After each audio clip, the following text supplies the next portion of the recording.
Isso. Então, boa noite. Vai começar agora o aulão de Sociologia.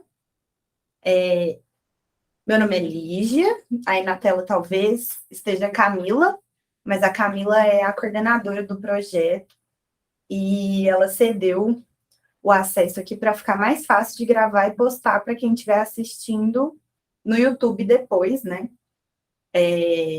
Porque essas aulas vão ficar todas disponíveis lá no YouTube, as que já foram na semana passada, essa, e as que vão ser aqui na quarta, e na quinta e na sexta ainda dessa semana.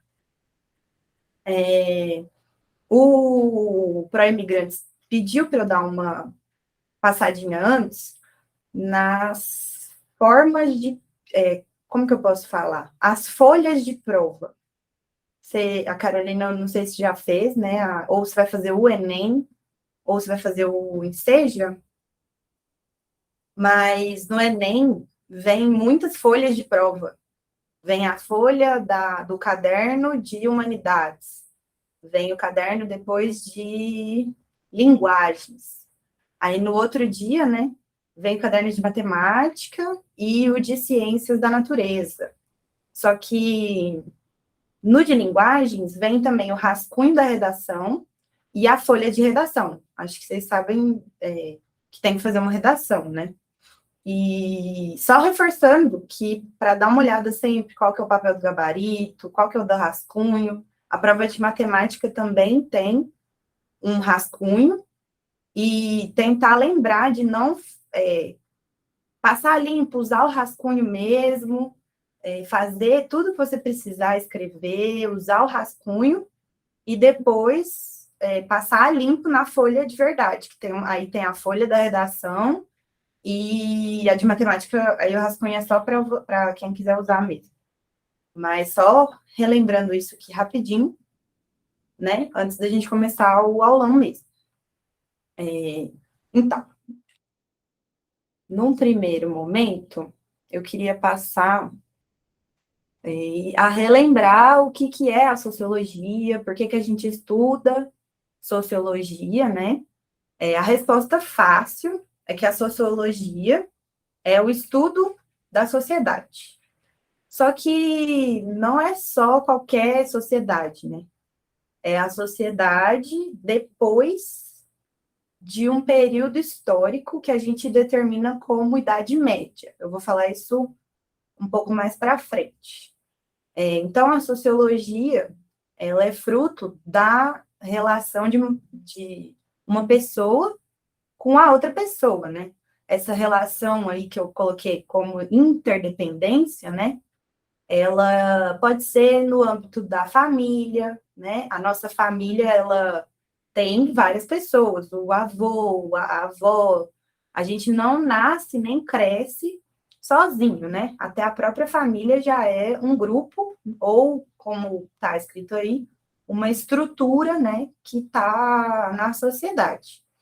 Então, também de uma forma mais simples, a sociologia, ela compreende como funciona esse grupo, ou a família, ou a escola, a empresa, né? O seu contratante e os contratados, né? Os empregados, as pessoas que hoje em dia chamam colaboradores, às vezes, essas pessoas se relacionam e essas estruturas, elas já estão aí quando a gente chega para ir lá trabalhar, né? Por exemplo, ou quando vai à escola. A escola, ela já está posta, ela já existe. Então, a gente tem que aprender a lidar com essa estrutura que já existe. E o que então, né, a gente tinha antes desse período que eu falei, que é a modernidade, né? A gente fala um pouco disso na aula do positivismo científico, que seria o seguinte, ó, a gente vai viajar no tempo aí, lá para o século XIV, XV, e o que a gente tinha era o que os estudiosos aí chamam de antigo regime. O que seria, né, esse antigo regime? Era o sistema em que tinha um rei ou soberano, né? E esse rei, ele centralizava todos os poderes na mão dele. O que isso significa? Ele tomava as decisões sobre tudo o que ia acontecer naquele reinado. Se ia fazer uma troca comercial com o reino vizinho, ou se não ia, se ia entrar em guerra. E ele não, como está aí embaixo, né? Ele não prestava nenhum tipo de conta à sociedade, né? O povão, digamos assim. As pessoas que viviam naquele reino, trabalhavam lá.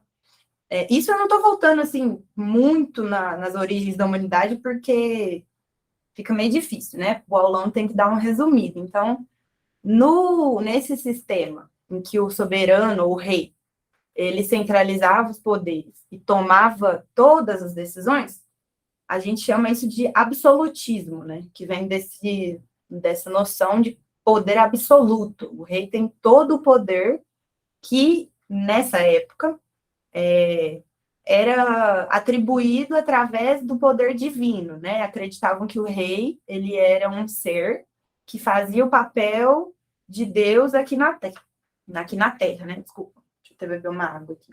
Até aí, tudo bem? Até aí, tá claro? Acho que é isso, eu acho que sim. Qualquer coisa pode interromper, viu? Pode falar a qualquer momento. Mas, então, esse rei, ele começou a se deparar com revoltas, né? Essas pessoas que trabalhavam para ele, elas às vezes não ficavam muito contentes com as decisões que o rei tomava, e aí ou fugiam do reino, ou, como a gente vai ver aqui, né? Não, desculpa, já passou então. Ou elas fugiam, ou elas estavam insatisfeitas, e isso começou a mudar a estrutura da sociedade. A sociedade ela estava concentrada nesses feudos, ou nos reinos, ou em pequenos reinozinhos, ou em reinos enormes, e ao fugir, né, elas fugiam para locais em que tinham melhores oportunidades, né, ou que elas não estavam sujeitas a um soberano mudar de ideia da noite para o dia e decidir que todo mundo ia ficar sem comida, por exemplo, né. Então, a sociedade começou a mudar. Esse período de transição que seria dos feudos, isso eu estou só fazendo uma pequena retomada aqui de história, dos feudos para os burgos, não sei se vocês já ouviram falar dessa palavra, né? Os burgos, daí que vem o nome burguesia, né? Eles vinham do campo para a cidade, então foi um êxodo rural, né? Eles saíram dos campos e foram às cidades em busca de melhores condições de vida, em busca de emprego e tudo mais. Essa mudança de chave é a transição do feudalismo para o capitalismo, que seria o novo sistema econômico que iria começar a girar as engrenagens dessa sociedade. Então, esse sistema econômico, ele começou a ser alvo de reivindicações de pessoas. As pessoas começaram a se mobilizar e começaram a ver, né?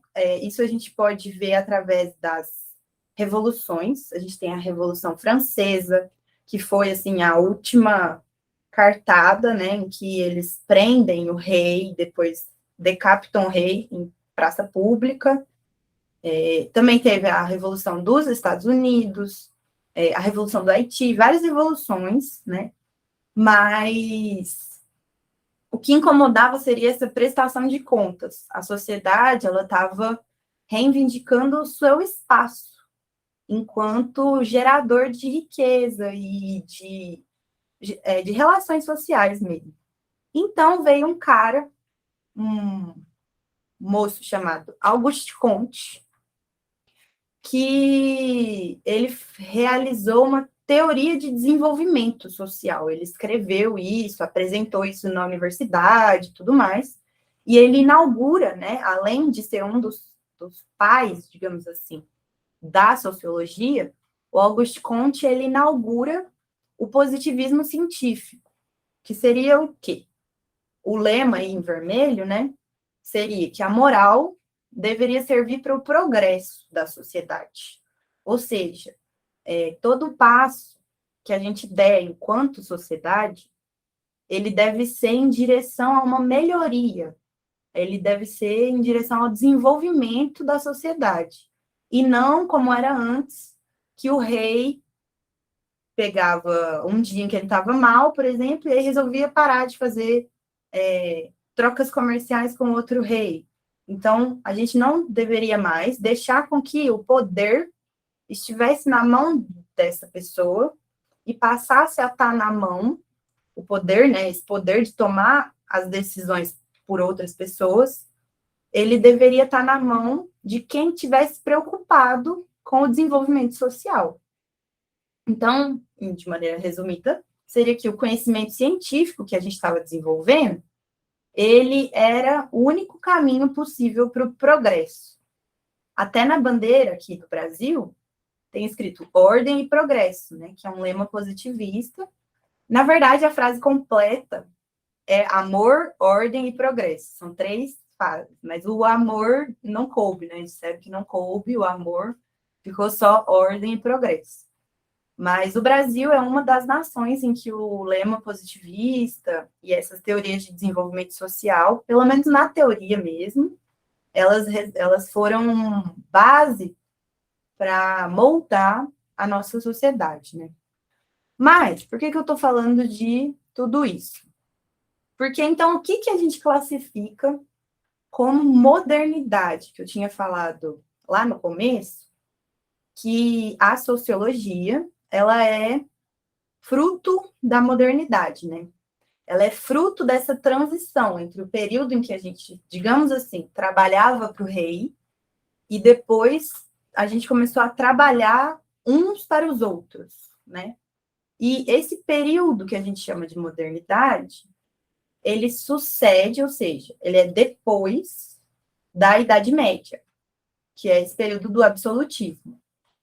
Depois da transformação dessa estrutura social, né, a gente chama isso de período da modernidade, em que as nossas relações sociais, ou seja, as nossas relações em sociedade, elas foram racionalizadas, elas foram, acho que caiu aí, né?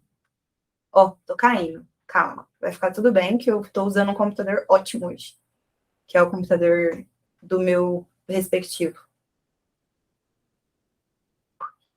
Tudo certo? Tá me ouvindo ainda, Carol? Tá nada.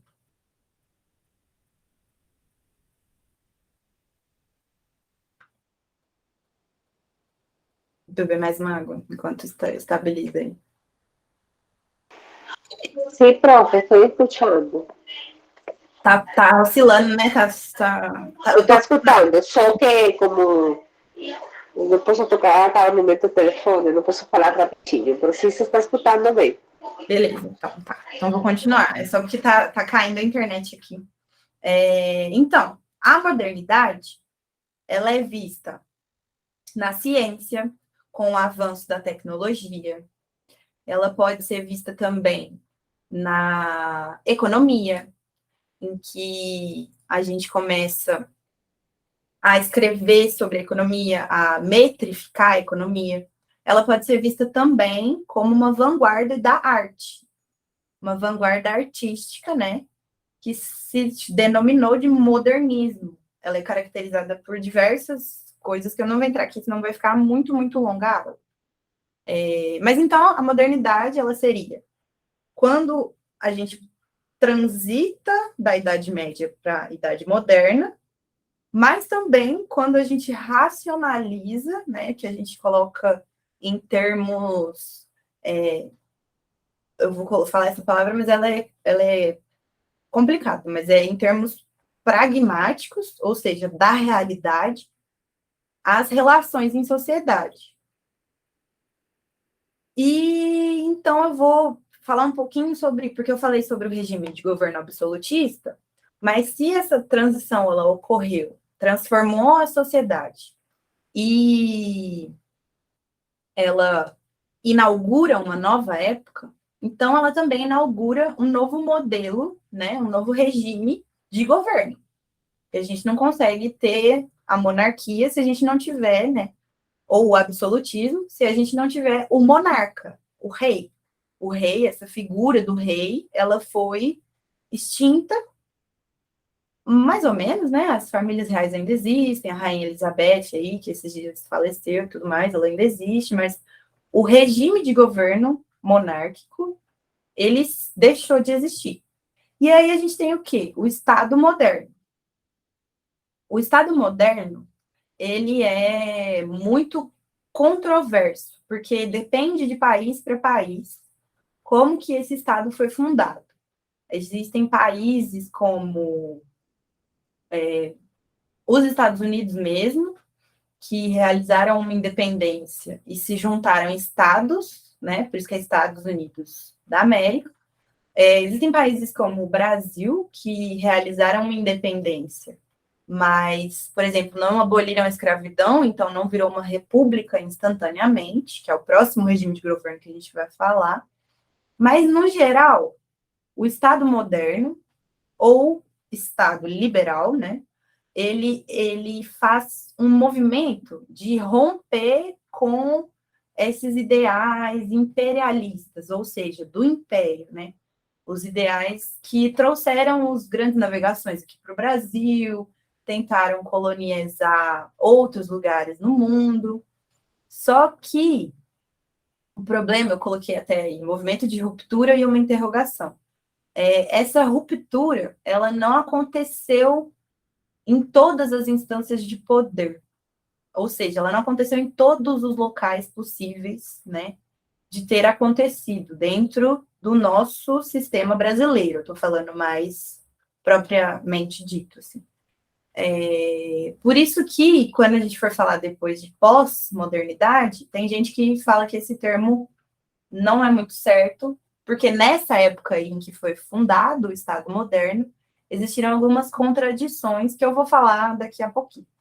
Mas então a gente inaugura o Estado moderno, e depois tem uma outra forma de Estado, né, que é a República, que eu falei agora. Aqui, o rei cai, e quem toma a frente do governo são aqueles que estavam ao redor do rei, digamos assim. O conselho, né, os conselheiros, muitas figuras da igreja. Não é a igreja, quando eu digo igreja, não é as igrejas que existem agora, digamos assim. É a instituição igreja católica, apostólica, romana, né? Então, os membros, os bispos, os arcebispos, muitos tomam as frentes das decisões que estavam sendo tomadas nesse período de transição. Agora, aqui cai o rei, por isso que eu pus aqui essa imagem, né, do rei caindo. Na república, propriamente dita, do nome, né, res pública, é quando aqui já tem as pessoas aqui, né, participando da Assembleia ou do Conselho, né, Nacional, do Congresso. Então, as pessoas, né, o povo, res significa povo, desculpa, falei errado, público significa povo, e res significa poder, né? O poder está nas mãos de quem está no povo. Ou seja, o chefe de Estado, em alguns lugares tem essa diferença de chefe de Estado e chefe de governo, por isso que eu coloquei aí, mas eles são escolhidos através de eleições diretas ou indiretas. E aí eu vou voltar naquilo que eu falei antes, né, da contradição de quando se formou o Estado moderno. Porque, na verdade, o Estado moderno, ele é formado, igual eu falei para vocês, pelas pessoas que já tinham poder, né, já estavam ali atrás do rei, e nem sempre esse povo era povo mesmo, era o povão. Na verdade, era considerado povo ou pessoas que podem votar, pessoas que tinham propriedades, pessoas que tinham letramento, ou seja, sabiam escrever, sabiam ler, sabiam fazer contas. Então, nessa época, hoje em dia ainda existe isso, mas nessa época era muito mais pessoas analfabetas, pessoas que só trabalhavam, né? É só a gente pensar que a expectativa de vida era muito baixa. Então, quem decidia, quem tomava as decisões nessa época, com a República, eram pessoas mais da elite, digamos assim. Aqui no Brasil, até 1985, ou seja, até a Guerra Fria, a gente ainda tinha eleições indiretas. A gente foi ter eleições diretas depois da época de redemocratização, né? O que nos leva ao próximo regime de governo, que é a democracia. A democracia também é fruto da modernidade. E na democracia, o povo detém de fato o poder, né? E ele exerce esse poder trocando as pessoas que representam ele.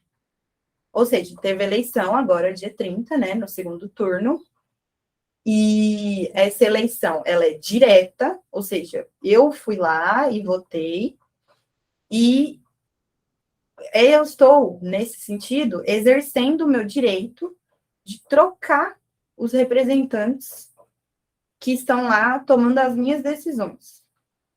Então, eles vão decidir por mim como que vão gastar o meu dinheiro, porque eu pago imposto, mesmo não querendo, que tem muita gente que fala assim, não pago imposto. Na verdade, você não faz a sua receita, né, federal lá, você não paga em quitação com a receita. Mas todo mundo paga imposto, até turista, porque quando a gente compra alguma coisa no supermercado, vem na nota escrito, né, eu tenho uma nota aqui, se der para mostrar para você. Mas aqui embaixo, ó, não vai dar para ver, mas aqui embaixo tem os tributos aproximados que a gente paga, né? Isso é uma nota. Aqui embaixo sempre tem os tributos que a gente paga quando a gente compra alguma coisa. Então, essas pessoas, que são os meus representantes, eles vão tomar as decisões por mim. Mas então, eu falei um pouquinho aqui, né, sobre os regimes de governo, e um dos frutos da modernidade é a democracia. E o que eu ganho com a democracia? O que eu posso... Por que a minha vida melhora, né, com a democracia? A gente inaugura, igual foi o último tema da redação do Enem, foi sobre, eu não sei se é o último ou o penúltimo, mas um deles foi sobre a regularidade e as pessoas que não tiraram o documento, né? Eles não são cidadãos por diversos motivos. Às vezes eles são nascidos aqui no Brasil e eles não exercem a sua cidadania por não ter papéis, não ter documentos. Então, com a democracia, a gente pluraliza as formas de convívio social. Ou seja, o que seria pluralizar, né? A gente vai não mais pensar que nós somos diferentes, mas nós queremos todos iguais. A gente vai reconhecer que nós somos pessoas diferentes e temos necessidades diferentes e que cada uma dessas pessoas, ela é um cidadão ou cidadã. E esse cidadão ou cidadã, ele tem um direito e um dever, porque ele está inserido na nossa sociedade brasileira, e essa sociedade, que é uma república, né, ela garante, ela é uma república, mas a gente exerce a nossa democracia de forma direta. Mas a gente está nessa sociedade brasileira e a centralidade da cidadania, ela é garantida no nosso país. Existem países que até hoje em dia, por isso que eu falei lá no Estado Moderno, que muitas pessoas que aboliram, digamos assim, a monarquia, não fizeram o mesmo processo do que outras nações, né? Existem nações hoje em dia que ainda não têm essa centralidade da cidadania, não exercem a democracia de forma direta, né?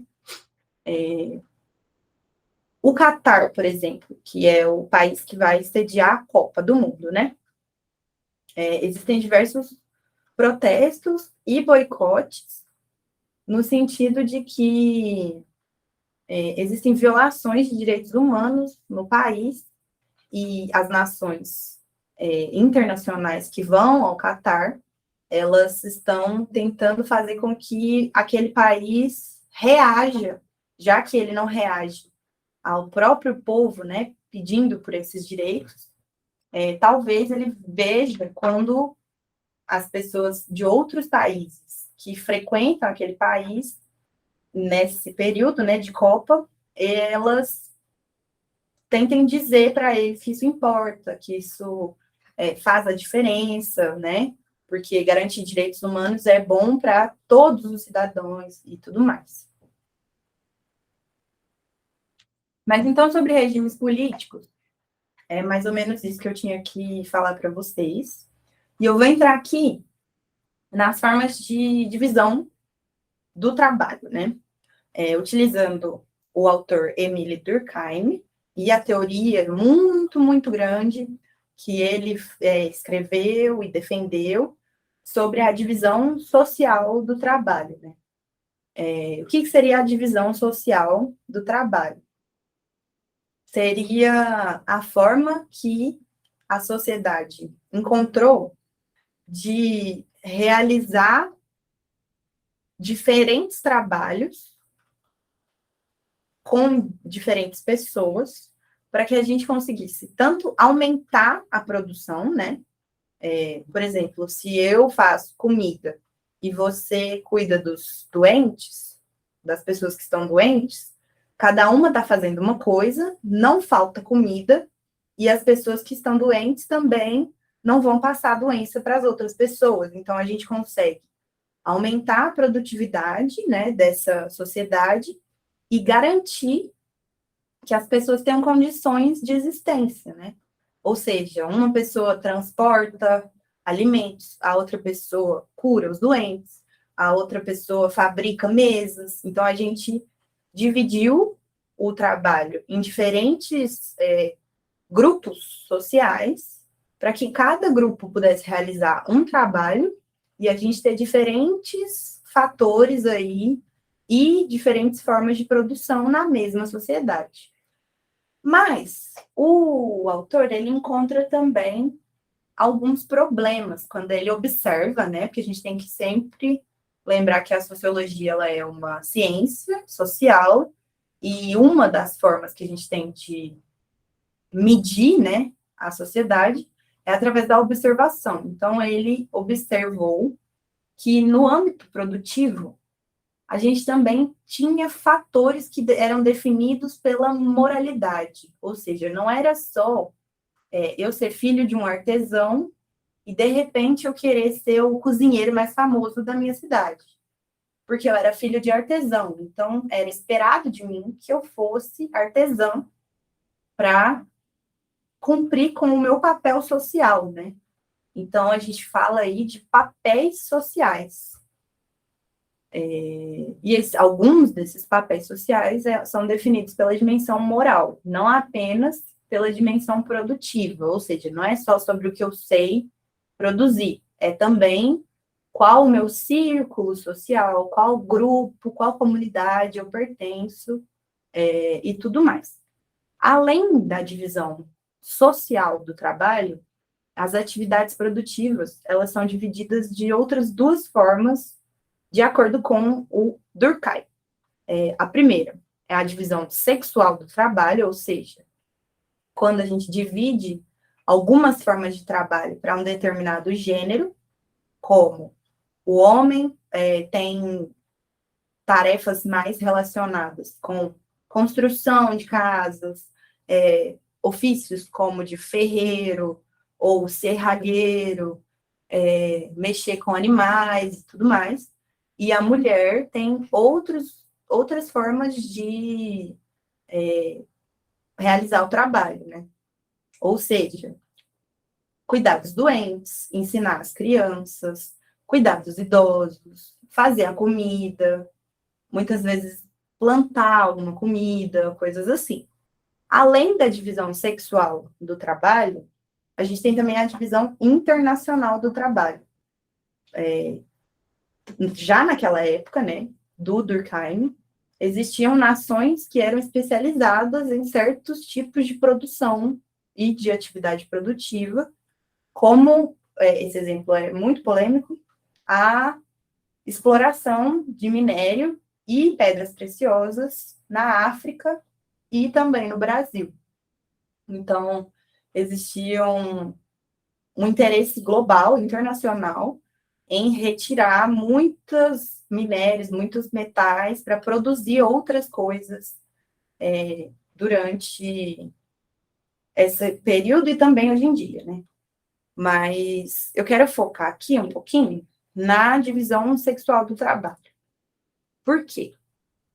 Porque eu falei sobre os papéis sociais, né? Ou seja, você pode ser o filho de um ferreiro, mas você quer ser médico. Só que na sociedade em que você está, isso é um pouco mal visto, por diversos motivos que têm a ver com moral, tem a ver com senso comum e tudo mais. Só que a gente, no mundo modernizado, tecnológico, além da ferramenta de observação, a gente tem também a ferramenta da estatística, ou seja, a coleta de dados, né? E tanto economicamente, como é esse aí, que eu estou mostrando para vocês, que eu não sei se está dando para ver muito bem, mas a ponta aqui, ó, aqui, as partes importantes são essas aqui, ó. Tá vendo esse mocinho a mais do que essa mocinha? Então, isso aqui quer dizer que as mulheres que ganham mais de 1 ou 2 salários mínimos ganham menos do que os homens. Eles são 55% que ganham a mesma coisa, né? Aqui, quando a gente está falando de mais de 10 salários mínimos, também, ó, os homens ganham mais que as mulheres. Aqui também, mais de 3, quer dizer, de 3 a 5 salários mínimos. Então, o que a gente vê nesse gráfico aqui? Que existe essa palavra é complicada aqui, existe uma disparidade, né? Disparidade é o quê? Isso é uma paridade. É quando a gente tem duas coisas, ou 3, ou mais, que são iguais, ou muito, muito, muito parecidas. Quando a gente tem uma disparidade, é quando ela é não igual ou não equivalente, né? E, nesse caso, a gente está falando sobre salário. Só que qual que é o problema disso? Principalmente aqui no Brasil, esses dados são do Brasil. Quando a gente fala de disparidade salarial, geralmente, né, ou majoritariamente, as mulheres são as chefes de família no Brasil. Então, se elas ganham menos, quer dizer que a gente tem mais pessoas daquela família com menos dinheiro. Então, isso é um problema, né? Um dos problemas que tem a ver com a divisão sexual do trabalho até hoje. Mesmo o moço falando sobre isso lá 200 anos atrás, hoje em dia a gente ainda observa esse fenômeno. O outro fenômeno que a gente observa é a ausência das mulheres em cargos de poder, ou seja, tanto numa empresa privada, né, particular, quanto nos cargos públicos, ou seja, naquilo lá que eu falei antes, de representação política, ou nos servidores, né, que fazem cargos técnicos lá no governo. Tanto nessa empresa quanto no governo, as mulheres são minoria, ou seja, tem menos mulheres em cargos de alto poder, ou seja, aquelas pessoas que são chefes, que é o CEO, CFO, vários C, várias coisas, eles são majoritariamente, ou na sua maior parte, homens.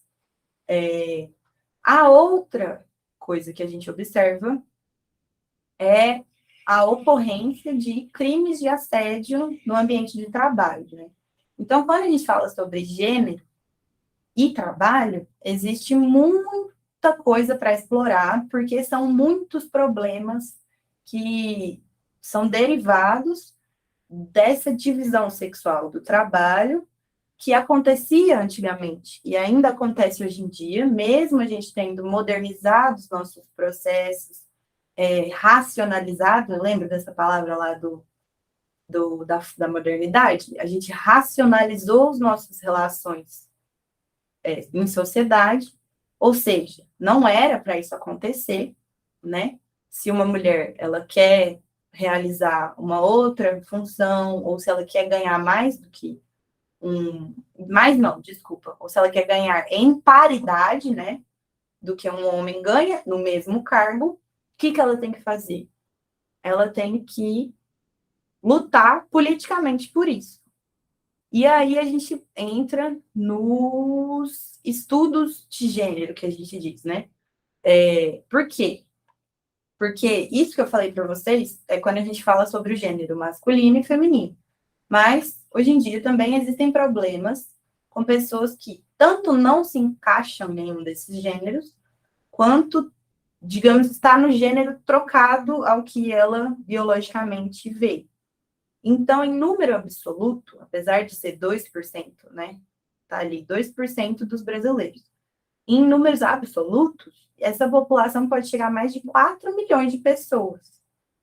E, como eu falei para vocês, nas estatísticas de violência de gênero direcionada às mulheres, a gente também tem estatísticas de violência direcionada a grupos LGBT, né, que ia mais, e também pessoas que são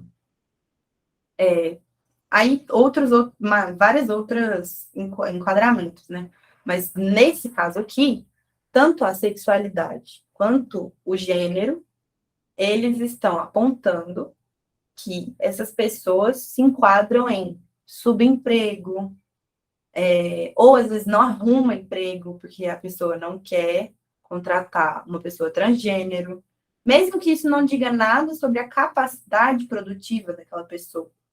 Como eu falei antes, o Durkheim já dizia que essa divisão social do trabalho, ela não é só na instância produtiva, ela é também na instância moral. A gente tem uma moralidade relacionada às relações de trabalho. Então, assim como ocorre com as mulheres, a gente também tem estatísticas que apontam violência direcionada a esses grupos, a ausência desses grupos em cargos de poder, o crime, tanto de homofobia quanto da violência contra pessoas trans, né, que eu esqueci o nome, eu acho que é transfobia também. Mas esses crimes são crimes de ódio. E esses crimes de ódio, a nossa Constituição, né, que foi elaborada lá quando eu falei sobre a modernidade, ela determina que quem realizar esse crime vai responder por ou na justiça, ou na instância administrativa, se for uma empresa, né? Ela vai responder por ter violado esses direitos desse cidadão. A gente também tem a última fase ali, que esse bloco é como se fosse um bloco de identificação e relação de trabalho, né? A gente também tem o corte de... Agora eu falei de gênero, antes, né, falei de gênero, agora eu vou falar de raça. E na aula anterior que eu dei sobre raça, eu mostrei o fóssil da Luzia, né, que é uma mulher que viveu, teoricamente, né, segundo a arqueologia, há 12 mil anos atrás, e ela tem a face, né, as feições, o rosto dela reconstruído, ele tem faces negroides, né, feições negroides. Então, mesmo antes dos colonizadores portugueses, antes até das populações originárias indígenas, né, brasileiras, talvez a gente tenha tido até uma onda de imigração da África aqui no Brasil, das populações africanas. Então, a primeira coisa que eu falei naquela aula é que a gente tem o mito das 3 raças, né, no Brasil. Por quê? Porque a raça humana, a humanidade, biologicamente, né, ela é só uma. O que muda são as nossas diferenças socialmente construídas. Ou seja, é a língua que a gente fala, é a nossa feição do rosto, é o nosso cabelo, se ele é mais liso, se ele é mais encaracolado, se ele é claro, se ele é escuro. Então, essas diferenças, elas são fenotípicas, né? Trazendo aqui um pouco da biologia, e não genotípicas, né? Até pode ser, mas estou dizendo assim, elas são pouco definidas pelo genótipo e mais definidas pela a leitura que esse cabelo ou que essa cor de olho tem perante outra pessoa. Ou seja, na relação, lembra que a sociologia é uma ciência que acontece na relação entre dois ou mais ou muitos seres humanos. Então, esses grupos de indivíduos que se diferenciam, né, eles se diferenciam por diferenças ou especificidades que são socialmente construídas ou culturais, né? As diferenças que a gente tem são derivadas da nossa cultura. Por isso que o termo raça foi substituído por etnia, né? A etnia, ela é o nome dado a um grupo que se diferencia de outro, porém se identifica entre si. E por que que isso é importante, né? Assim como eu falei sobre as diferenças de gênero, como a gente tem diferenças no papel de gênero, né? Como a gente tem diferenças nos papéis com pessoas transgênero, nos papéis sociais, ou seja, no exercício da cidadania, né? Perante a sociedade. O fator da raça, eu vou chamar aqui de etnia, mas quando a gente fala de raça, a gente está falando principalmente, não exclusivamente, da raça e das populações afrodescendentes, né, que sofreram um processo de escravização e de extermínio também, comercialização e transporte. Eles foram transportados do seu local de origem, né, para outros lugares e para exercer funções sociais, que era trabalhar na terra de outra pessoa. Então, quando eu falei lá atrás sobre o Estado moderno ser construído por pessoas que estavam, digamos, na elite, né? Essas pessoas, elas tomaram decisões como as de não abolir a escravidão aqui no Brasil. A gente demorou 50 ou 100 anos a mais do que os outros lugares do mundo para abolir a escravidão, porque aquelas pessoas que estavam tomando a decisão queriam proteger os seus interesses, né? E apenas quando a gente transita desse modelo do Estado moderno até o modelo democrático, é que a gente vai ter uma reivindicação maior dos direitos dessas comunidades e dessas populações. No Brasil, a gente pode apontar um problema, né, e também uma diferenciação clara racial, de cunho racial, que é a habitação.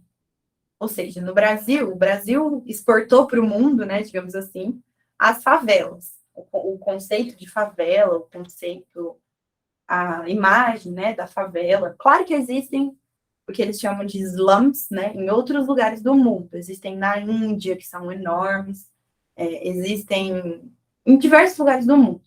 Mas a arquitetura, digamos assim, da favela é uma coisa exclusiva do Brasil.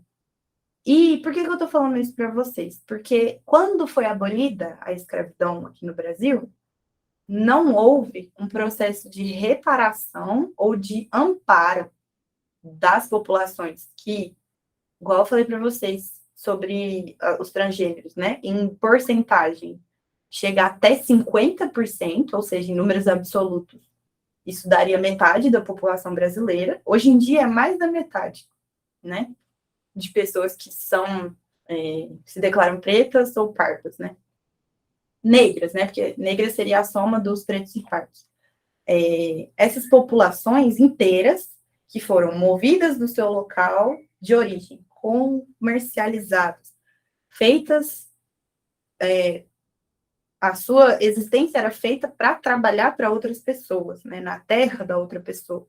Quando se aboliu a escravidão, a falta de amparo dessas populações gerou uma diferença muito gritante no sentido da habitação, ou seja, essas pessoas viveram em barracões, em casas de pau a pique, e depois viveram em favelas, né? Foram construindo aos poucos os seus cantinhos ali, e ali na coletividade formou-se uma favela, justamente porque eram muitas e muitas pessoas fazendo esse processo. E ou até hoje em dia, a gente consegue ver, como eu vou passar aqui, talvez essa parte seja muito gatilho ou tudo mais, eu vou até colocar a minha telinha aqui, ó, deixa eu ver se eu consigo. Isso. Isso. Por quê? Essa foto que eu tampei, ela foi de um crime que aconteceu com um policial da rodoviária federal, né, dois policiais, que simularam uma câmara de gás num porta-malas e o homem que estava dentro morreu, foi assassinado, né? Ele tinha problemas psicológicos, psiquiátricos, o caso está em julgamento, mas talvez se ele fosse de outra cor e estivesse em outro local, aquele crime não aconteceria daquela forma. E é sobre isso que, por exemplo, as mulheres que estão aqui, né, contra o genocídio do povo preto, é sobre isso que elas estão falando, é sobre crimes que acontecem no Brasil até hoje, em determinados lugares, ou seja, nas regiões afastadas dos centros urbanos, com as populações que foram marginalizadas historicamente. Quer dizer que só morrem pessoas pretas na favela? Morrem pessoas na favela, e esse é o problema, né? Morrem por diversos motivos, e esse também não é o único crime de raça que a gente encontra no Brasil. Por isso que eu coloquei aí o racismo e a questão indígena. Porque, como eu falei para vocês, a raça negra, né, a raça preta, ela é a principal questão do Brasil devido à estrutura histórica brasileira, que é derivada de uma população escravocrata. Só que essa população escravizou massivamente os povos pretos, mas também escravizou os povos indígenas, né? As primeiras missões jesuíticas, elas foram feitas e orquestradas, né, arquitetadas, para catequizar os índios brasileiros, que eram esses povos que habitavam aqui já há muito tempo, eram muitos povos, muitas etnias. Eles estimam que tenham famílias linguísticas, né, que a gente consegue fazer esse mapeamento através das famílias linguísticas. Famílias tupi, ou seja, os tupinambá, os tupi-guarani, e tem também a família Maê, enfim, eram famílias inteiras, gigantes. Quando eu digo família, é uma família linguística, ou seja, ramos e ramos de populações imensas. E essas populações foram sendo empurradas lá para a região norte, para a região do Amazonas, de Rondônia, do Acre, para a região norte e nordeste também do país. Mas, até hoje em dia, essas populações morando aqui nas cidades, né, porque existem quilombos urbanos e também comunidades originárias aqui nas regiões urbanas e centrais, mas os problemas que as populações que ficaram e foram sendo empurradas para a região norte, eles são específicos também. Ou seja, essa imagem aqui que eu coloquei é de uma mãe e de um filho, Yanomami, e do jornalista e o Dom, que vieram ao Brasil, né? Eles eram um jornalista investigativo e o outro, o Dom Phillips, eu não me lembro se ele era também. Mas, ao mesmo tempo em que eles foram assassinados, descobriram depois que eles haviam sido sequestrados, enfim, ao mesmo tempo em que aconteceu isso com eles, uma comunidade Yanomami inteira desapareceu no Brasil. E o cunho racial ali, naquele momento, dava para ser percebido quanto às notícias, né, que estavam correndo nas redes sociais, porque repercutiu muito mais a notícia do inglês, né, do britânico, que havia sido desaparecido, tinha desaparecido no Brasil, do que, de fato, a comunidade inteira Yanomami, que desapareceu mais ou menos no mesmo período, né? Não estou dizendo que a gente não deveria ter repercutido, estou dizendo que dá para observar muito da invisibilização do problema indígena no Brasil. Tanto porque ele está longe geograficamente, né? Ou seja, a população ela está lá no norte, está lá em cima, o que não é verdade, igual eu falei para vocês, existem comunidades originárias urbanas, mas esse problema, além de estar longe, ele é muito invisibilizado pelos outros 1000 problemas que tem no Brasil, como a criminalidade, né, e o porquê que eles desapareceram, que também tem a ver com interesses, e principalmente interesses de exploração. Vai acabar minha chamada em 2 minutos, então eu vou... Peraí que eu vou... Isso, consegui. Então, agora, fechamos então esse bloco que eu fiz pensando tanto nas condições de estrutura social, ou seja, qual era o regime político anterior, qual ele passou a ser e como ele é agora, né? Também passamos pela fase anterior à modernidade e a fase, de fato, né, do que seria a vivência da modernidade. Agora, a gente vai passar para o que seria a sociedade contemporânea barra pós-moderna, né? Como eu disse a vocês, na fase de inauguração do Estado moderno, existiram muitas controvérsias, tanto porque essa inauguração não foi feita para todos, né? Ela foi feita para uma parcela da população e da sociedade ali. Então, existem pessoas que dizem que a pós-modernidade ou sociedade contemporânea, na verdade, ela é apenas uma expansão do que já ocorria naquela época. Ou seja, a gente ainda tem contradições, a gente ainda tem problemas que precisam ser contemplados, mas a gente ainda não fez isso e a gente está vendo o que vai dar. Então, queria notar, né, aqui, deixar uma nota aqui, assim, que a gente sempre teve tecnologia, né? Humanidade, cultura e tecnologia são 3, digamos assim, esferas sociais que andam juntas, porque a nossa cultura, enquanto sociedade, é a de buscar tecnologia. E quando inaugura-se a sociedade contemporânea, a tecnologia, ela se expande, se multiplica, e tecnologia é como se fosse a ideologia técnica, né? Lembra que a gente tinha falado sobre a racionalização das formas de relação social? Então, a tecnologia, ela sempre esteve na sociedade, sempre foi uma das maiores aliadas, né, da sociedade. Só que, atualmente, ela vem sofrendo várias modificações e várias... eu vou me deixar aqui, ó, rapidinho. A era da informação, né?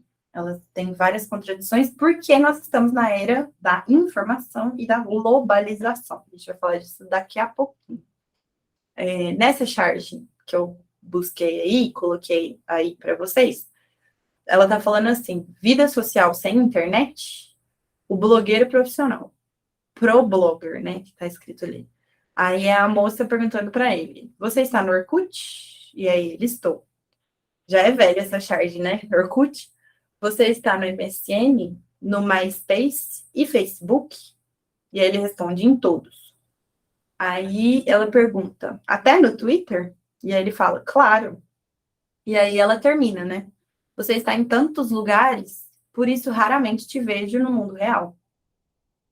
Então, por que eu coloquei essa charge aí?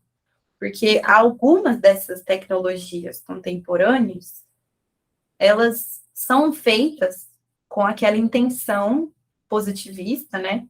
De auxiliar no progresso social, de atingir e desenvolver cada vez mais e cada vez melhor. Só que algumas, tipo a informação, né? Tipo essa era tecnológica de redes sociais, elas não é que elas não cumprem com o que elas prometeram, mas às vezes elas não contavam com o tamanho do problema que isso ia virar, né? E aí eu volto nisso daqui a pouco. Então, o que seria pós-modernidade? O que seria a pós-modernidade? Seria o período em que essa diversidade, né, a pluralização das pessoas, a pluralização dos interesses, né, elas seriam inseridas no contexto e na hegemonia, digamos assim, seriam inseridas no aonde é relevante, né, e também como a democracia, né, tem um papel muito grande, né, na instauração de fato e também como ferramenta de luta dessas necessidades históricas, né? E essas necessidades históricas que eu digo é porque, igual eu falei para vocês, a gente tem uma estrutura que era monárquica. A diversidade que a gente tem enquanto humanidade, ela sempre existiu. Esse período em que a gente tentou ordenar todas as pessoas como se elas fossem iguais e com as mesmas religiões e com isso se chama imperialismo, né? Não sei se vocês sabem, mas esse período de imperialismo, né, que a gente pode até hoje em dia dizer que existe imperialismo, mas o que seria o período da Idade Média e logo após, em que o imperialismo era muito mais determinante na vida das pessoas, essas conquistas, né, elas eram muito difíceis de serem atingidas. Hoje em dia a gente ainda pode falar que elas são difíceis de ser atingidas, mas a gente tem uma estrutura social, né, ou seja, a república e a democracia, que são utilizadas como ferramenta de luta, como ferramenta de conquista dessas necessidades históricas que essas populações podem ter, e elas servem de garantia da diversidade e dessa forma plural que a sociedade tem. Então, se algo marca a pós-modernidade, é a palavra pluralização. A modernidade, a gente já teria a palavra diversidade, também pluralização, mas seria algo ainda mais expandido nessa época contemporânea em que a gente está, né? O autor, que se chama Giddens, ele é um dos grandes defensores de que, na verdade, a gente nunca saiu da modernidade.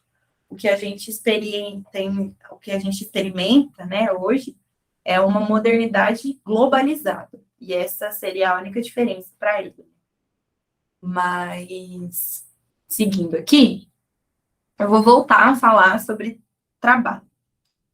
Porque o trabalho, ele perpassa todas as nossas instâncias sociais, né? O trabalho, todas as pessoas que vivem num sistema igual a gente vive, né? Um sistema capitalista, precisam de dinheiro e precisam de um trabalho para poder seguir com a sua vida, né? E segundo o Karl Marx, ele escreve muito extensamente sobre o que seria trabalho e mercadoria, né? Então, para o Marx, nós estamos divididos entre, não está dando para ver que eu estou em cima aí, mas nós somos opressores ou oprimidos. Os opressores seriam os detentores, ou seja, aqueles que têm propriedade. É propriedade tipo meu apartamento aqui, que é o apartamento que eu estou gravando para vocês? Não, porque esse apartamento que eu tenho é minha propriedade pessoal. O que o Marx está falando ali é a propriedade privada dos meios de produção. No contexto em que ele estava lá no século XVIII, isso, ou XIX, enfim, nesse século, ele foi marcado pela industrialização, né, a Revolução Industrial inglesa. Então, os detentores da propriedade privada dos meios de produção eram aqueles que tinham as máquinas. A maior parte da população, ela trabalhava nas indústrias, né? E a indústria era de alguém. Ela recebia um salário diário, semanal, mensal, às vezes não recebia salário, recebia um salário muito pequeno para ela jornada, né, de trabalho. Tem um filme que chama Germinal, se vocês quiserem assistir. Ele talvez tenha até no YouTube, ele é muito antigo, que ele conta bastante sobre essa realidade. Tem umas cenas muito fortes de um senhor tossindo uma coisa preta por conta da fumaça em que ele era exposto, né? Todos os dias. Eles não tinham local para dormir. Tinha muitos que dormiam nas fábricas. Então, naquele contexto, quem tinha a fábrica era o opressor. E, por sua vez, os oprimidos eram aqueles que eram obrigados a vender a sua força de trabalho. Ou seja, inseridos nesse novo sistema capitalista, né? Eles tinham que vender as suas horas no dia, trabalhando naquela fábrica que era do opressor, né? Para garantir com que eles pudessem trabalhar e viver e comprar, comer, morar, né? Ou seja, para garantir a sua subsistência. Qual que é a pegada aí na teoria marxista? As questões como as quais eu já falei aqui para vocês, as questões de gênero, de raça, na verdade, elas são resumidas à questão de classe, né? O que é muito inteligente, é uma sacada muito pragmática, né, novamente, ou seja, que vê a realidade que o Marx elaborou, tanto que ele escreve O Capital, ele critica o capitalismo, né? Mas, pensando em trabalho, se a gente for pensar, hoje em dia não é tão diferente assim, né?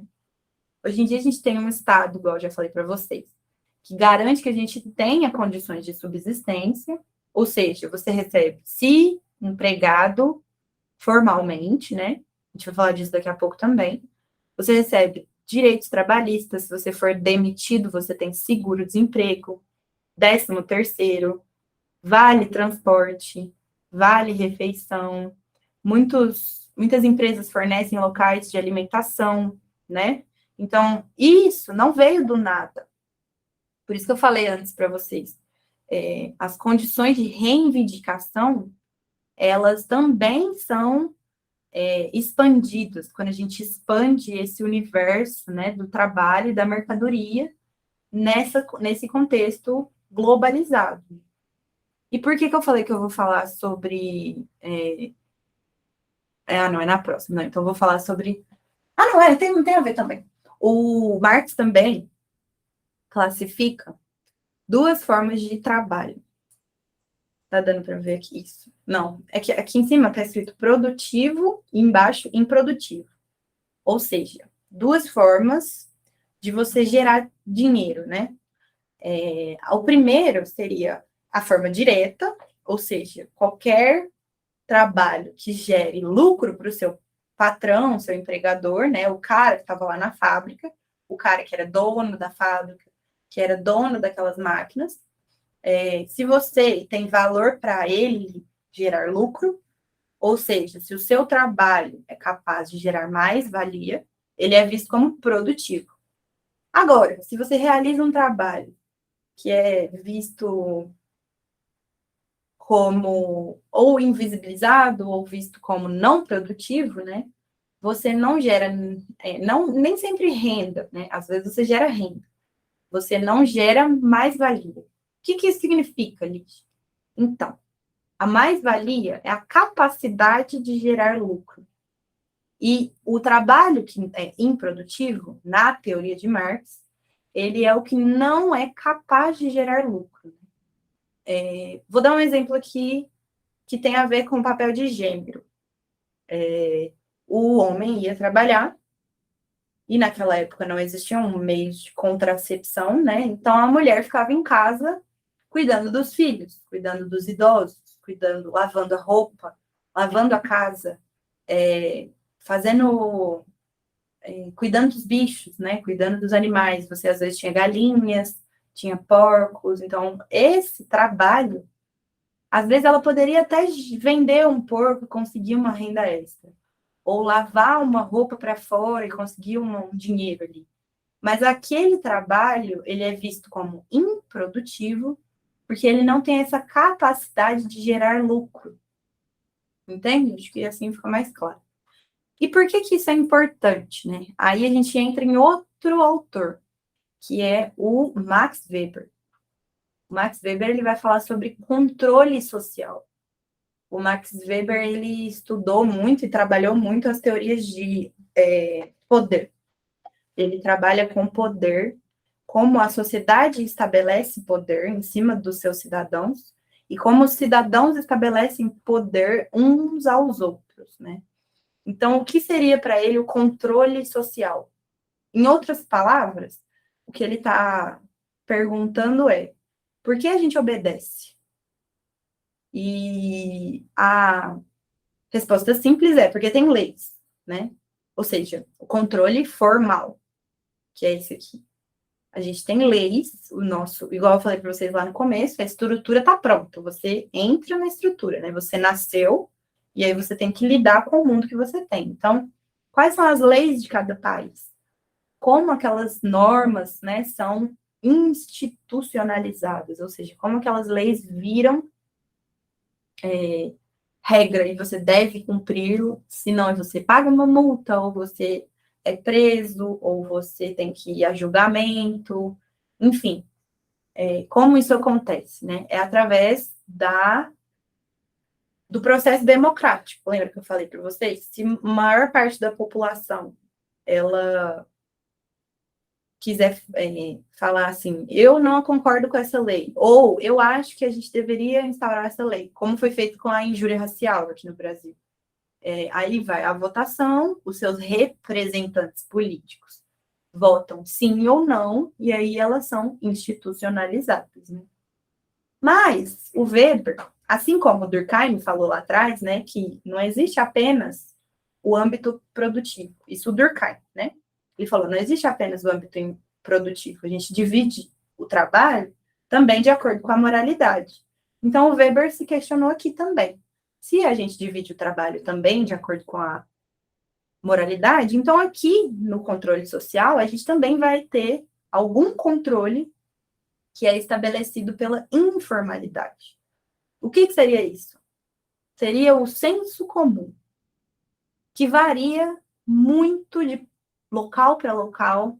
Por exemplo, o senso comum de uma pessoa religiosa é diferente do senso comum de uma pessoa que não é muito ligada à religião. Ou o senso comum de alguém que mora na zona sul do Rio de Janeiro vai ser diferente de uma pessoa que mora no Capão Redondo, em São Paulo. Ou na Rocinha, ou no Vidigal, né? Então, essas comunidades que eu falei para vocês, elas são lugares vulnerabilizados, marginalizados, de populações principalmente negras, com menos dinheiro, com menos recursos e tudo mais. Então, o senso comum ali, talvez ele opere muito mais do que a lei. E é isso que o Weber tentou observar, né? Ele escreveu um livro que chama A Ética Protestante e o Espírito do Capitalismo. Ou seja, ele vai falar que a forma de pensar do protestante na sua relação com o trabalho, que muda da Igreja Católica Apostólica Romana, que era uma das defensoras de que o trabalho era para algumas pessoas. Na verdade, o trabalho era mal visto por Deus. E você não deveria trabalhar se você fosse uma pessoa divina, né? Uma pessoa que devota-se a Deus ou que era dessas elites que eu falei para você lá no começo. E quando entra a reforma protestante, essa lógica, ela migra para uma lógica em que o trabalho, na verdade, ele é a forma central do fiel, né, se conectar com Deus e também receber a bênção de Deus. Então, quando a gente vê no carro lá escrito, foi Deus quem me deu, para aquela pessoa foi Deus mesmo quem deu para ela, porque ela trabalhou, ela foi devota a Deus, ela poupou o seu salário. Então, aquele gesto de comprar o carro, ela não deve somente ao seu esforço, ela deve também à bênção de Deus que está olhando por esse trabalho. Então, essa forma, né, essa regra moral, ela provoca uma chave de controle social em que o peso das leis, ele, às vezes, ele é em segundo plano. O que vai operar mais naquela pessoa é a regra moral. Então, por isso que é muito perigoso, por exemplo, quando um certo ex-presidente, né, agora ele é ex-presidente, utiliza, por exemplo, da fé das pessoas para apelar para o âmbito político, porque isso é uma forma de controle informal. Existem muitos empregadores que chegaram em seus empregados, né, e disseram que eles tinham que votar de acordo com a empresa, senão coisas ruins aconteceriam, sabe assim? Isso são formas de controle informal que regem a conduta de certas pessoas que têm poder. E esse é todo o problema, né, da sociologia, que muitas vezes ela não enxerga só o que é objetivo, ela também enxerga o que está por trás daquilo que a gente está vendo. E por que eu estou falando isso para vocês? Porque a gente agora, como eu já tinha dito, vive num mundo globalizado. E a pós-modernidade, ou modernidade globalizada, ela é caracterizada pela intensificação desses fluxos, né? Ou seja, as pessoas passam cada vez mais de país para país, ou de emprego para emprego. A comunicação, né? Uma notícia que tem lá do outro lado do mundo, a gente vê ela aqui no meu celular, eu vejo aqui no meu celular em questão de segundos. Acontece um atentado lá no Oriente Médio. Ou, por exemplo, quando explodiu o porto, né? Foram armazenados alguns focos de artifício de maneira incorreta lá no Líbano, e aí aquilo explodiu, gerou uma explosão que, assim, acabou praticamente com a região, e a gente ficou sabendo disso em segundos, assim, em uma hora já tinha veículos de comunicação noticiando isso, e às vezes até a pessoa já estava lá em tempo real. Então, o avanço dessa tecnologia, ele é visto no fluxo de capital. O que é o capital, que eu falei para vocês? É a capacidade de gerar lucro, ou seja, são pessoas trabalhando para empresas ou outras instituições e gerando lucro intensificadamente nesse contexto globalizado. O fluxo de mercadoria, o fluxo de pessoa, de informação, avanços nos esportes, nos transportes, não sei se vocês ficaram sabendo de um navio que quebrou lá no Egito, no canal de Suez, é um canal estreito que fica entre a África, né, no Egito, e o Oriente Médio, e é um dos locais em que passam a maior parte das mercadorias do mundo, né, vindas do Oriente e chegam no Ocidente, e um navio que quebrou conseguiu parar o transporte do mundo por 2 semanas, assim, sabe? Um outro exemplo de que isso pode ser uma bênção e uma maldição, né, igual eu falei antes, é o coronavírus. Quando o coronavírus foi descoberto, foi cerca de 3 meses para ele ter virado um problema mundial, porque não existe mais uma sociedade fechada, 100%, né? Como dizem que a Coreia, nem a Coreia é 100%, até lá tem coronavírus, né? Então, assim, todos esses processos que eu falei para vocês aqui hoje, eles são expandidos, intensificados, e o avanço dessas tecnologias, eles também vêm com outros problemas, né? E aí, o corte que eu quero realizar aqui com vocês é sobre trabalho e economia. Então, a globalização, ela é a modernidade expandida, intensificada, integralizada e tudo mais. Esse fenômeno, né, de integração econômica, ele é tanto em escala mundial, quanto local, no sentido da formação de blocos econômicos, né? Existem fronteiras comerciais que ou podem ser erguidas ou podem ser derrubadas. Então, tudo isso abre para um novo campo de interesses mundiais. Ou seja, os países começam a ter que reagir a isso que eu falei para vocês lá do Catar, né? Do Catar ser um país que vai sediar a Copa agora. E existem inúmeras críticas à violação de direitos humanos lá do país. E os outros lugares do mundo também estão olhando para isso. E as trocas comerciais, os blocos econômicos, todos esses fenômenos de integração, eles não dizem só respeito ao espaço geográfico, né? Não é só você ser um país vizinho do meu. Você também tem que ser um país que esteja alinhado comigo, né? Ou seja, lembra que eu tinha falado da paridade? Você tem que estar alinhado, você, com os seus ideais, com as suas garantias de cidadania, garantias de direitos humanos, tem que ser alinhados com os meus, porque senão eu não vou mais considerar você como um parceiro econômico, né? E isso pode ser muito mais prejudicial para você do que para mim, vamos dizer assim. Porque existem países que dependem muito mais dos outros.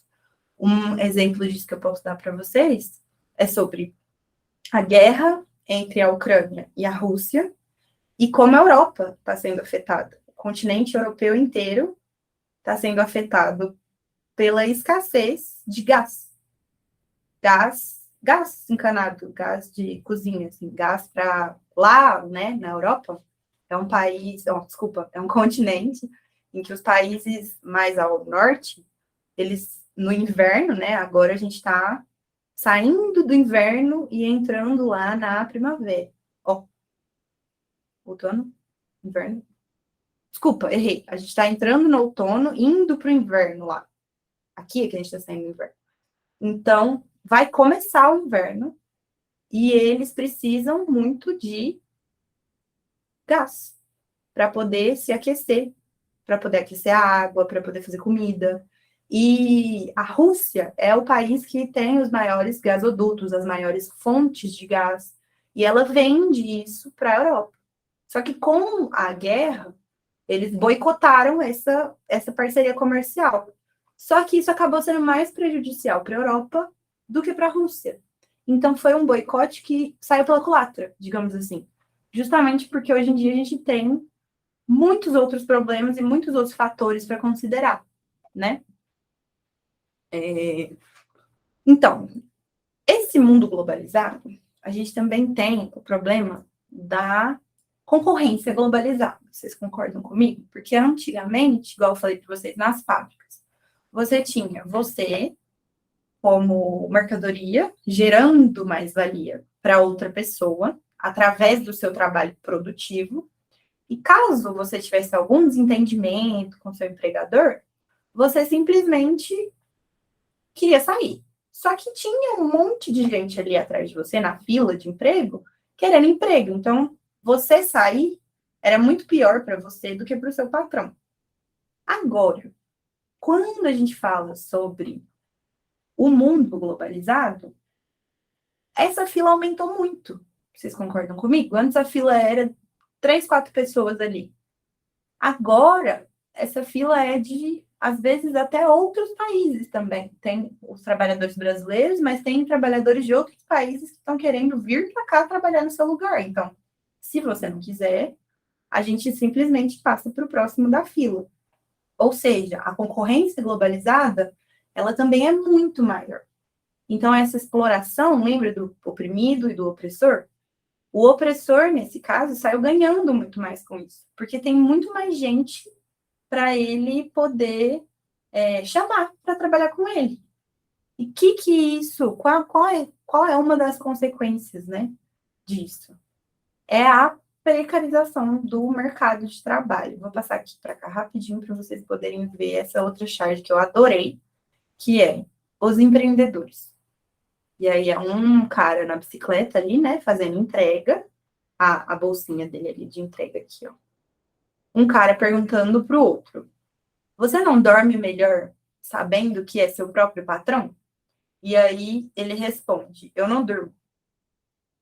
Ou seja, né, ele faz entregas e é o seu próprio patrão, mas isso não ajudou. Até porque ele não é o seu próprio patrão, né? Que se a gente for pensar, ele não é dono do aplicativo. Ele faz as suas horas, ele pode parar se ele quiser, mas acaba que o patrão continua lá. E agora ele não tem nem acesso a essa pessoa, porque ela é um aplicativo. Ele pode logar ou não logar e tomar uma multa, por exemplo. Existem várias atrocidades aí sendo expostas, né, na internet. Esses dias aconteceu de um desses entregadores falecer em serviço, né? E a mensagem do aplicativo foi que ele violou as diretrizes e que a conta seria bloqueada ou algo assim. E ele faleceu em serviço, né? Então, assim. Mas deixa eu determinar melhor esses valores. Acho que vocês entenderam a ideia. Mas o que seria a precarização? Ou uberização também, né? Começou com a empresa Uber. É um novo modelo de trabalho que, na teoria, eles colocam como mais flexível, mais lucrativo, você pode fazer os seus próprios horários, você para se você quiser, você continua se você quiser. Só que, na realidade, ele tem se mostrado um modelo de trabalho precário. Por que precário? Porque o trabalhador não tem aqueles direitos que eu já falei, 13º, férias, seguro-desemprego, caso ele perca o emprego, seguro de acidente de trabalho, como esse cara aí que faleceu, se ele trabalhasse numa empresa, a família receberia uma indenização, ou um seguro, ou algo assim. Então, nenhum desses direitos, eles se aplicam às pessoas que estão nessa condição de trabalho, né, precarizado, e também no sentido de alimentação, o próprio transporte para você ir até o local que você vai trabalhar, um local de descanso, um local para você fazer a sua refeição. Nada disso mais se enquadra. E isso é também uma decisão política, porque existem formas, como alguns países aí já conseguiram fazer, de tanto colocar esse modelo de trabalho, né, para operar no seu país, quanto também para fazer com que esses empregadores paguem por esses direitos desses trabalhadores que estão no seu país. Existe uma maneira institucional de fazer isso, mas também existe interesse por trás dos representantes de não fazer isso, né? Principalmente aqui no Brasil. Existem países que proibiram totalmente e substituíram com o próprio aplicativo, e existem outros países que apenas aceitam aplicativos que paguem direitos aos seus trabalhadores. E existe a maior parte dos países, né, que simplesmente deixa com que role essa forma de emprego que é precarizada. Então, o que é essa precarização de trabalho?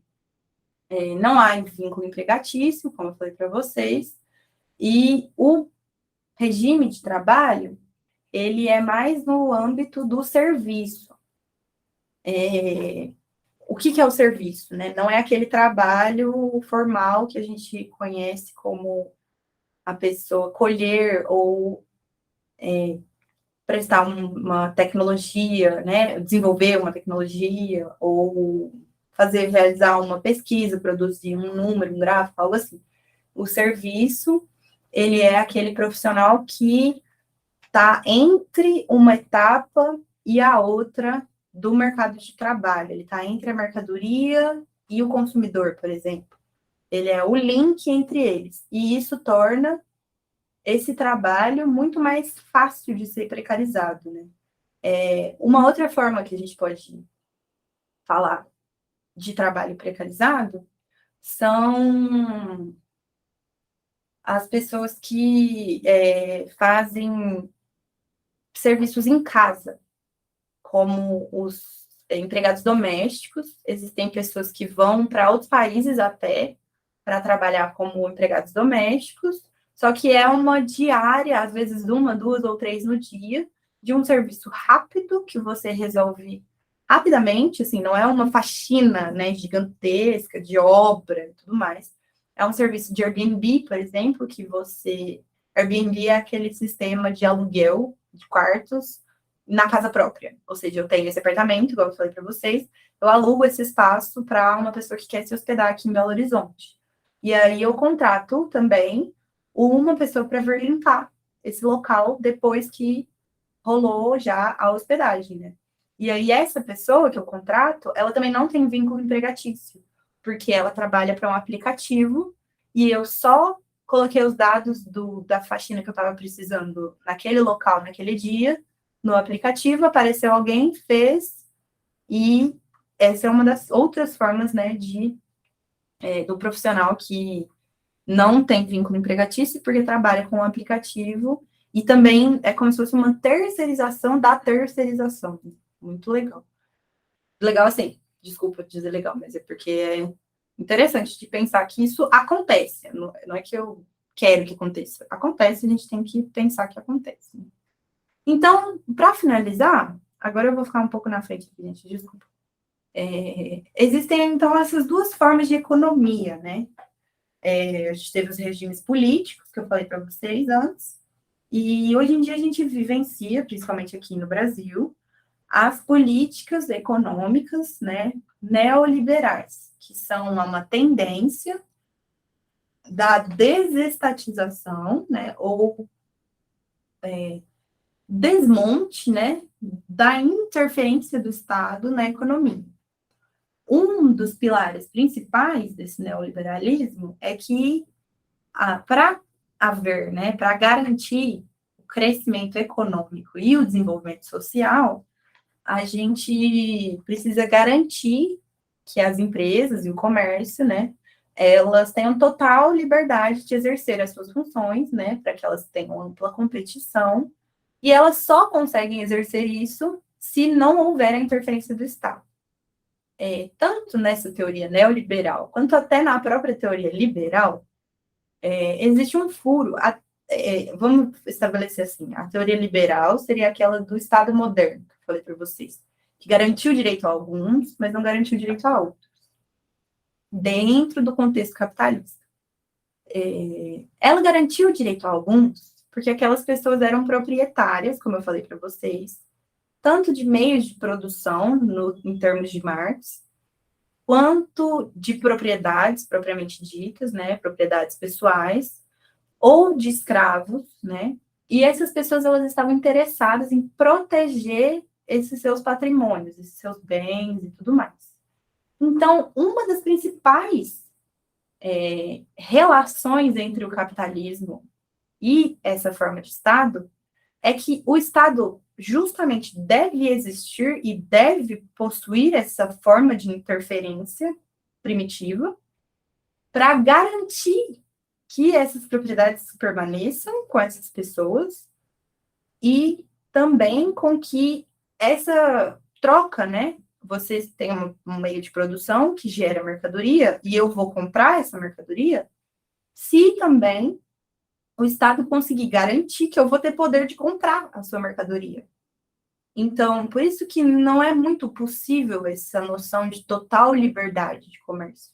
Porque, em alguma medida, vai haver interferência do Estado, até mesmo para garantir com que esse sistema continue operando. Então, lembra do controle formal? Esse conjunto de leis e regras que foi estabelecido perante o sistema econômico capitalista, ele foi elaborado justamente para garantir que o capitalismo continue existindo naquela sociedade. Então, para garantir que o crescimento econômico e o desenvolvimento social continuem existindo, na verdade, é necessária alguma interferência do Estado de alguma forma. E aí, uma outra forma de ver isso, né, seria a passagem entre o liberal para o neoliberal, que é o que ele vai dizer o seguinte: então, nós vamos ter um Estado mínimo.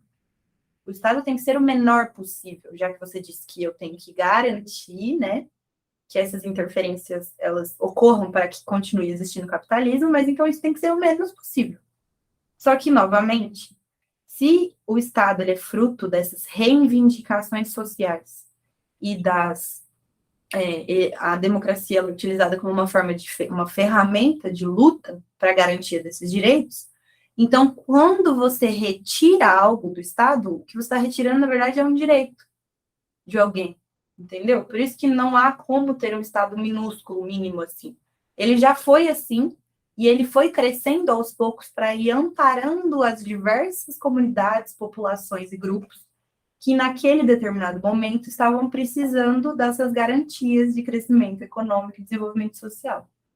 Então, então, entendendo isso, compreendendo isso, o que a gente pode fazer para melhorar essa situação que a gente está hoje?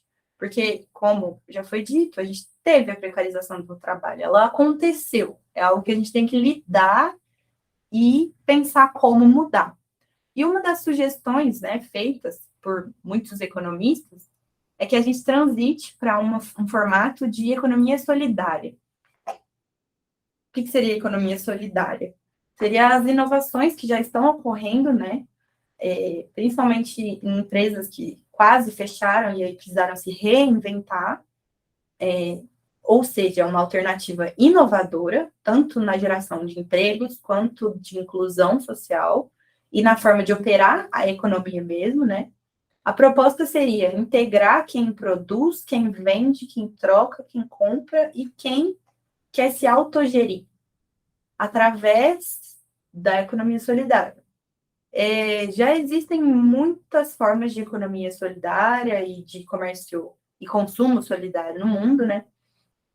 Um exemplo que eu posso dar aqui no Brasil são as empresas de roupas ou peças de roupa, acessórios como bolsas ou sapatos e tudo mais. Tem uma moça, por exemplo, que eu até esqueci o nome dela, mas ela, que agora também não vem ao caso, mas ela reutiliza câmaras de caminhão. A câmara do pneu do caminhão, que seria um lixo, né? Seria um resíduo que seria jogado fora.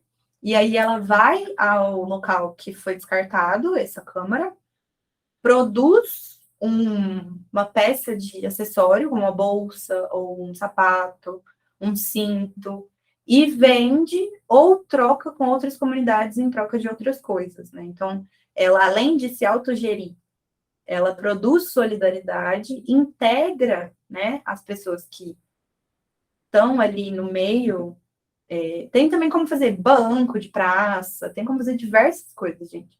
Mas essa mulher, né, no caso, ela gera trabalho, inclui as pessoas que estão ali em volta, diminui o lixo que foi produzido ali com as câmaras de caminhão.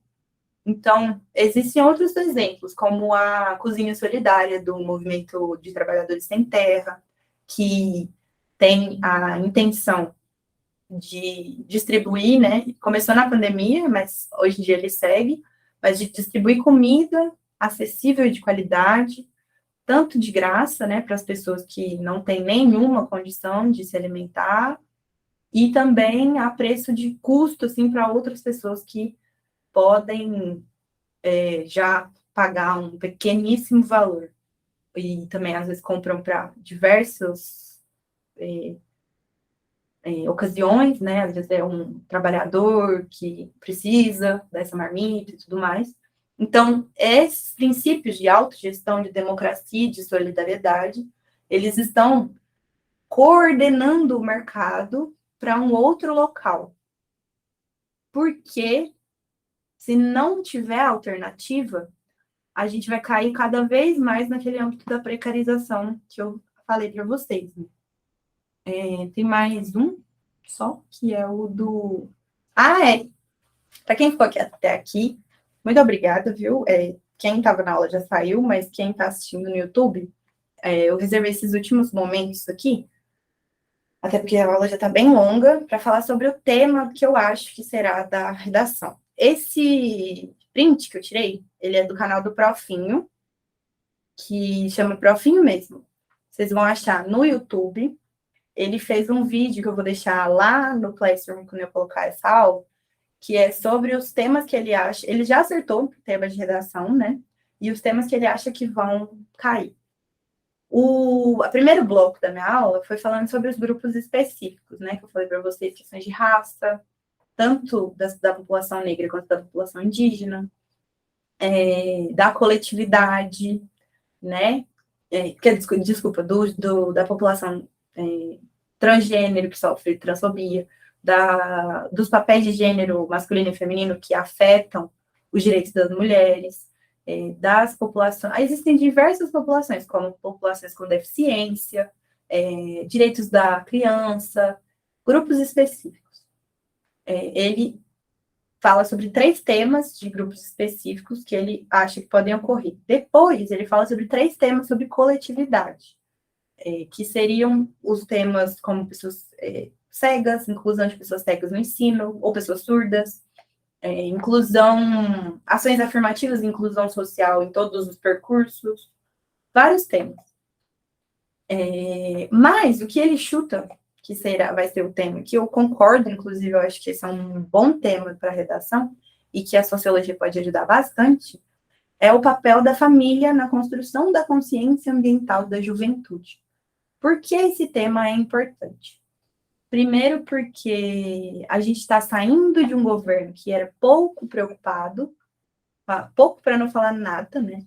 Preocupado com a consciência ambiental, transitando para um governo que é preocupado com a consciência ambiental e principalmente com o que os outros países do mundo têm dito, têm pensado e têm não financiado. O Brasil, como sempre, foi financiado para preservar a maior reserva ambiental do planeta, né, que não fica só no Brasil, ela fica na América Latina, na Bolívia, na Colômbia,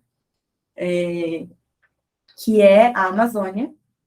E como o papel da família é importante na construção dessa consciência. Ou seja, vai tocar em tudo que eu falei agora para vocês. O papel da família, ou seja, no sentido da moralidade e do senso comum, né? Que a gente tem, que muitas vezes se opõe ao cientificismo, a esse pragmatismo, e também, tanto na consciência ambiental, no sentido da terra, da fauna, da flora, quanto na juventude, no sentido das populações originárias que estão nesse ambiente e que precisam que outras famílias escutem o que elas estão dizendo, porque elas estão dizendo isso há muito tempo. Nós precisamos dos nossos jovens. Tem um ditado africano, eu não vou lembrar de onde, eu acho que é Swahili, que fala que eu preciso uma aldeia para criar uma criança. Ou seja, uma criança não se faz do nada. Um cidadão, uma pessoa capaz de tomar decisões e criticar ou ter consciência ambiental, construir consciência ambiental, essa pessoa não se faz do nada. Então, qual o papel da família nessa consciência? Porque muitas vezes o que é o senso comum não é aquilo que é realmente comprovado e provado que vai ajudar no desenvolvimento social. E eu espero que vocês consigam fazer essa diferenciação, utilizar o texto. Tem sempre um texto base que tem dados legais que vocês podem utilizar para fazer a redação. Lembrar de usar o rascunho, foi a primeira coisa que eu falei aqui na aula. Lembrar de usar o rascunho e passar a limpo. Vocês vão receber a folha de rascunho, a folha para passar a limpo, se eu não me engano, ela é no caderno, mas lembrem-se que ela é a que vocês vão entregar, né? Quer dizer, eu acho que o rascunho é no caderno e a folha que vocês vão entregar o gabarito, realizar o gabarito, reservar uma parte do tempo para fazer o gabarito e arrasar nessa prova. Tá bom? Tchau. Falou para vocês. Foi isso. E um beijão. Boa sorte.